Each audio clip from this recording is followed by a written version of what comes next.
رب کائنات ارشاد فرماتا ہے وَلَسَوْفَ يُعْطِيكَ رَبُّكَ فَتَرْضَىٰ، اور عنقریب آپ کا رب آپ کو اتنا دے گا کہ آپ راضی ہو جائیں گے۔ بے شک بے شک رب اپنے محبوب سے فرما رہا ہے کہ آپ کا پروردگار آپ کو اتنا دے گا کہ آپ کو خوش کر دے گا، راضی کر دے گا۔ اور میرے نبی نے کیا فرمایا کہ میں اس وقت تک راضی نہیں ہوں گا جب تک کہ میری امت کا ایک بھی بندہ سام ہوتا ہے نا تو جنت میں جانے سے رہ نہ جائے، اس وقت تک راضی نہیں ہو سکتا۔ سیٹلائٹ کا سسٹم رب فرما رہا ہے کہ اللہ آپ کو اتنا دے گا کہ آپ راضی ہو جائیں گے۔ اور نبی نے کیا ہمیں بتایا کہ میں اس وقت تک خوش نہیں ہوں گا جب تک کہ اپنے ساری امتیوں کی بخشش نہ کروا دوں، اس وقت تک میں راضی نہیں ہوں گا۔ میں نے کہا نا کہ آج ہم ایسی مجلسوں سے کہ ناقدرے ہو گئے، ہمیں اس کی قدر نہیں معلوم۔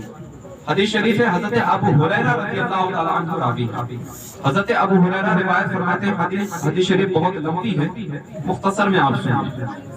حضرت ابو ہریرہ رضی اللہ تعالیٰ عنہ روایت فرماتے ہیں کہ اللہ کے کچھ فرشتے ایسے ہیں کہ وہ دنیا میں گشت کرتے ہیں، گشت کرتے مطلب ٹہلتے ہیں، دنیا میں گلیوں میں گھومتے رہتے ہیں۔ ڈیوٹی کیا ہے؟ ڈیوٹی یہ ہوتی ہے کہ ہم جو ہے ایسے بندوں کو تلاشیں جو اللہ اس کے رسول کا ذکر کریں۔ وہ کس لیے گھومتے ہیں؟ کہ ہمیں اللہ اس کے رسول کے ذکر کرنے والے ذاکرین بندے ہمیں مل جائیں۔ تلاشتے تلاشتے کہیں سے گزر ہوتا ہے، سارے انبیاء آپس میں، سارے فرشتے آپس میں بٹ جاتے ہیں۔ پھر جیسے ہی جس فرشتہ کو پتا چلتا ہے کہ فلاں جگہ اللہ کے رسول کا ذکر ہو رہا ہے، نبی کی بات ہو رہی ہے، اللہ کا ذکر ہو رہا ہے، تو وہاں پہ ٹھہر جائے اور دوسرے اپنے ساتھیوں کو وہاں پہ بلا لیتے اور اس کے بعد پھر وہاں سے آسمان کی طرف جاتے۔ آسمان کی طرف گئے، اللہ تبارک و تعالی عالم الغیب و شہادہ، رب تبارک و تعالی ہر چیز جانتا ہے، اللہ تبارک و تعالی کو ہر بات کا علم ہے۔ اس کے باوجود اللہ رب العزت جو ہے فرشتوں سے پوچھتا ہے، اے فرشتے تم کہاں گئے؟ اے فرشتے تم کہاں گئے؟ فرشتے عرض کرتے ہیں مولا ہم دنیا میں گئے تھے۔ کہا کس لیے گئے تھے؟ کہا کہ پروردگار ہم اس لیے گئے تھے کہ ہم تلاش کر رہے تھے کہ تیرے بندے کہاں پہ ذکر کر رہے ہیں، تیرے بندے جو ہیں تیرے اور تیرے محبوب کا ذکر کہاں پہ کر رہے ہیں، میں ان کی تلاش میں نکلا تھا۔ کہا کہ فرشتے مجھے بتاؤ کیا تمہیں ایسے بندے ملے ہیں؟ کہا پروردگار وہ مجھے ملے ہیں۔ کہا کہ وہ کیا کر رہے تھے؟ کہا کہ مولا تیرا اور تیرے محبوب کا ذکر کر رہے تھے۔ اللہ فرماتا ہے جبکہ اللہ ہر چیز جانتا ہے، اس کے باوجود رب تبارک و تعالی فرشتے سے پوچھتا ہے، اے فرشتوں مجھے بتاؤ کیا میرے بندوں نے مجھے دیکھا ہے؟ وہ کیا کہہ رہے تھے؟ مولا تبارک و تعالی فرشتے مولا وہ بندے تیرا ذکر کر رہے تھے۔ اللہ پوچھتا ہے کہ فرشتے مجھے بتاؤ کیا اس نے مجھے دیکھا ہے؟ فرشتے عرض کرتے مولا انہوں نے تجھے دیکھا نہیں ہے۔ کہ اللہ فرماتا ہے کہ اگر وہ مجھے دیکھ لیتے تو پھر ان کا عالم کیا ہوتا؟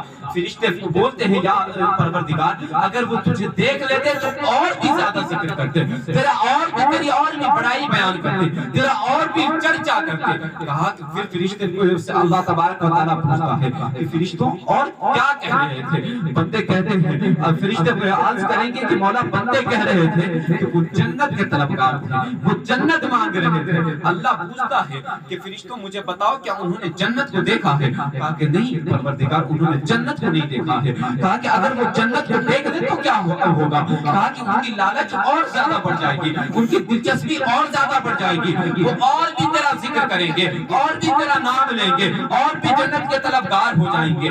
پھر رب پوچھتا ہے کہ بندوں اور فرشتوں اور میرے بندے کیا کہہ رہے تھے؟ فرشتے عرض کریں گے مولا وہ جہنم سے آزادی چاہ رہے تھے، وہ جہنم سے چھٹکارا چاہ رہے تھے۔ اللہ جو ہے فرشتوں سے پوچھتا ہے فرشتوں مجھے بتاؤ کیا میرے بندوں نے جہنم کو دیکھا ہے؟ کہا کہ نہیں مولا انہوں نے جہنم کو دیکھا نہیں ہے۔ اللہ عرض کرتا ہے، رب ارشاد فرماتا ہے کہ میرے فرشتوں اگر میرے بندے جہنم کو دیکھ لیتے تو پھر کیا ہوتا؟ فرشتے عرض کرتے ہیں مولا اگر وہ جہنم کو دیکھ لیتے تو اور بھی جہنم سے پناہ مانگتے، اور بھی اس سے چھٹکارا مانگتے، اور بھی اس سے جو ہے آزادی چاہتے ہیں، اللہ اکبر، اس کے بعد رب کی رحمت کو جوش آتا ہے، دریائے رحمت میں جوش آتا ہے، رب فرشتوں سے عرض کرتا ہے اے میرے فرشتوں تم گواہ رہ جانا، میں تمہیں گواہ بناتا ہوں، تم جن کا ذکر کر رہے ہو، تم جس کی بات کر رہے ہو، جو میرا ذکر کر رہے ہیں، تمہیں میں گواہ بنا کر کہتا ہوں کہ آج میں نے جہاں میرے مجلس میں جہاں میرا ذکر ہو رہا تھا، میں نے ساروں کے گناہوں کو بخش دیا ہے، سب کے گناہوں کو معاف۔ دیکھیے اتنی مجلس بابرکت ہوتی ہے۔ پھر اس کے بعد فرشتے عرض کرتے ہیں مولا یہ تو ٹھیک ہے وہ ذاکرین کی بات ہے، لیکن اس میں ایک بندہ ایسا بھی تھا وہ جو ہے تیرا ذکر کرنے کے لیے نہیں آیا تھا، وہ تیری بات کرنے کے لیے نہیں آیا تھا، وہ تیرا ذکر سننے کے لیے نہیں آیا تھا، تیری بڑائی بیان کرنے کے لیے نہیں آیا تھا، بلکہ وہ اپنے قلب سے آیا تھا، وہ اپنے کام سے آیا تھا، اپنے ذاتی مفاد کے لیے آیا تھا۔ پھر اس کا کیا ہوگا؟ اللہ فرماتا ہے فرشتوں میں نے ذاکرین کے اور مجلس کی برکت سے جو اپنے کام کے غرض سے آیا تھا میں نے اس کی بھی بخشش کر دی ہے، اسے بھی معاف فرما دیا۔